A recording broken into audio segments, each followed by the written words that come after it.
What stirs the blood more than a good cavalry charge? This is the final box set that Games Workshop sent me, as I am no longer painting for the Warhammer community website. Right now, I am just painting for myself. Regardless, thank you very much to Games Workshop for sending this to me. When I saw the cavalry in this box, I felt the need to immediately start painting them. And I'm going to start with this guy right here. Now I'm only using the airbrush for the horse's body, and of course the airbrush is not necessary at all. The body just seemed like a pain in the arse to base coat, so I took this one shortcut. If I was going to do it another way, I would sponge the paint on and use the exact same colors. So the first thing I did was paint the entire body with Mournfang Brown, because you never want to paint orange or yellow or even tan over a black primer. After that, you want to spray or sponge XV88 all over the body except for the underside of the horse. That part can stay Mournfang Brown. Then as the final step, I'm painting the upper part of the body and the parts of the muscles that stick out the most with charred bone. Now I want to use a nice regal looking red for the saddle blanket. Whenever I'm painting fabrics, I prefer not to use washes. Instead, I'll start with a dark base coat and then highlight up to the color I want. In this case, I'm using Mephiston Red mixed with some black. I find washes create shadows that are a little bit too harsh, and on large flat surfaces you get the obvious staining effect that washes leave behind. I'm also painting this guy's scarf and the plume. Is it called a plume if it's not feathers? Well, whatever this is, I am painting it red. I'll come back to the highlighting later, but first I want to get all the base colors on. Next, I'm moving on to all the armor plates and other metal accessories, and I'm painting all of these with silver, except for a few of the embellishments, which I'm going to paint with gold. There's a lot of other details that need the silver color as well, such as the buckles, the blade of the sword, and some of the accessories strapped to the horse. I get to them all eventually.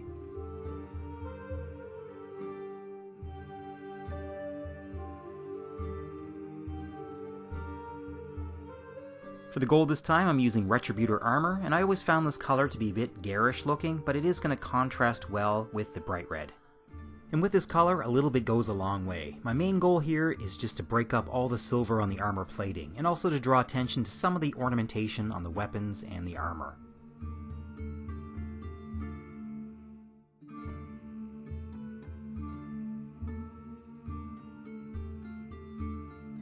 Alright, I'm really starting to like how this is looking. The next color I'm going to use is German Grey. I never like to use a pure black because you don't leave yourself any room for shading, so German Grey is as dark as I will typically go for a black color. I won't be using a lot of this color. I'll just be using it on the Marshal's coat and gloves, and the horse's headgear, which I assume is based on the gas masks used on horses in World War I. I'm also going to use this on the horse's mane and claws. Yes, this horse has clawed feet. I'm not sure what advantage that would give the horse, but it definitely looks cool. Now, I'm not normally a fan of speed paints or contrast paints, but they do have some good uses, and this is one of them. There's a lot of small leather items on this guy, and I'm going to be painting all of them with a 50-50 mix of a brown contrast paint and contrast medium. Contrast paints and speed paints are great for anything that you don't mind looking a little bit splotchy, and leather is one of those things.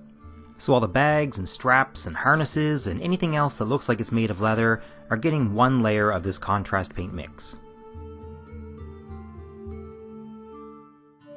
Now, it's very easy to miss small details when you're painting a miniature, especially a Games Workshop miniature, so this is just me going back with some silver and painting a few metal bits that I missed the first time around.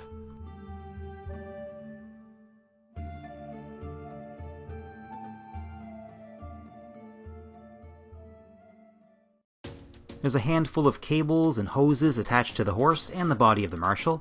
Each of these is getting one layer of mulled berry. I'm aware of the two thin coats philosophy, but if you're applying the Army Painter Fanatic paints or the Games Workshop base colors, one coat is usually enough as long as the undercoat is similar enough in color. And on that note, I'm now going to apply one layer of Rakarth flesh over all of the ropes and tassels. I also use this color as a base coat layer for eyes that I plan on painting with a glow effect. It's a great undercolor for white. Next I'm going to move on to highlights, and I'm starting with pure Mephiston Red mixed with 2 parts water and 1 part paint.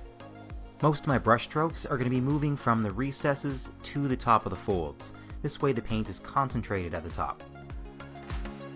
I'm also stippling the top of the folds to create a uniform texture and reinforce the brighter red color at the top. I'm also going to use my brush to stipple on the paint in the harder to reach areas.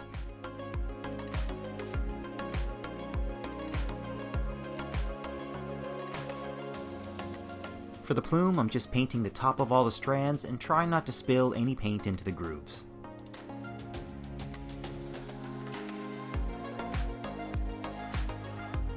As the final highlight color, I'm going to stipple on Evil Sun Scarlet to most of the raised points of the fabric and plume, and also do an edge highlight where possible along the edges of the scarf and the saddle blanket.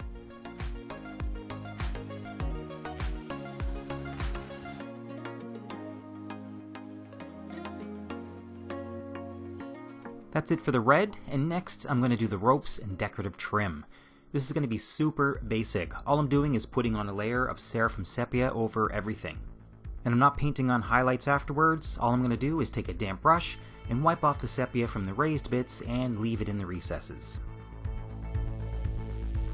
Next I'm going to do something very similar to all of the metal on the model. I like to use a black wash on silver and gold because I like a hard shadow for metals.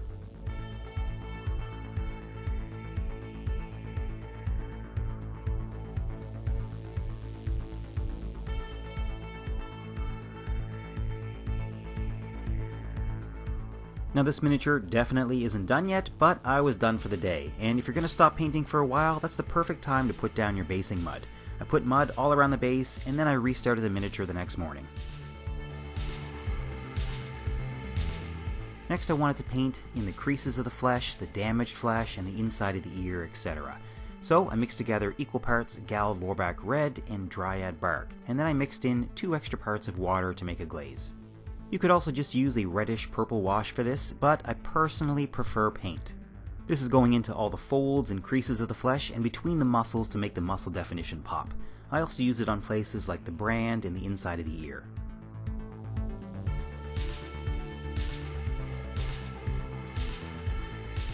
Next I'm going to highlight all the black areas of the model just by using 2 layers of dry brushing.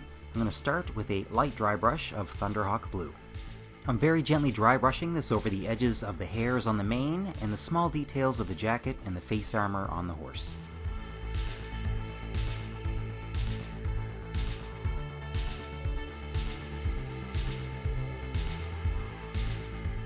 After that I'll switch to Celestra Grey and do an even lighter dry brush over the same areas to make the details pop a little more.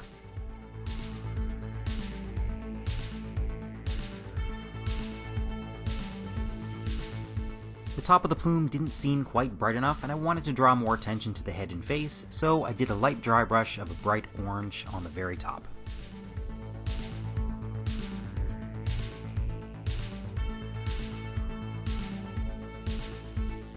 For all the pipes and hoses, I used a dark red wash, though to be honest I probably could have saved a lot of time just by using a speed paint right from the get-go. For all the leather work, once again I'm using a dry brush, this time with a light tan color. This one is Talarn Sand, and I'm just carefully painting an edge highlight via dry brush on all of the bags and straps.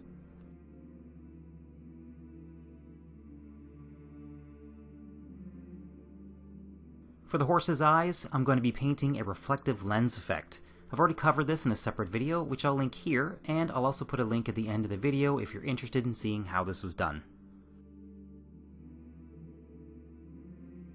For the rider's eyes, I'm going to use a much simpler technique. I'm painting the lenses of his goggles completely white, and then I'm putting a layer of undiluted fluorescent green over top of them.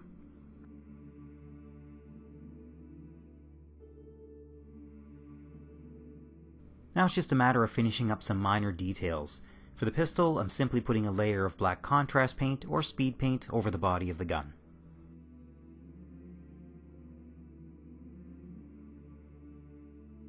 For the sword, I'm first dry brushing it with a bright silver, and then I'm painting the edge with the same bright silver.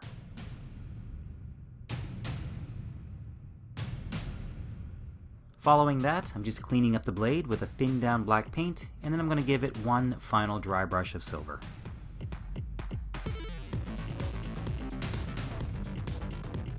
And that's it, the Lord Marshall of the Krieg. I hope you enjoyed this video, and if you did, please like and subscribe. If there's another model you'd like to see painted, or basing technique you'd like explained, just let me know in the comments below. I'm always looking for new ideas. This is Mike from Heroes and Bosses, and thanks for watching.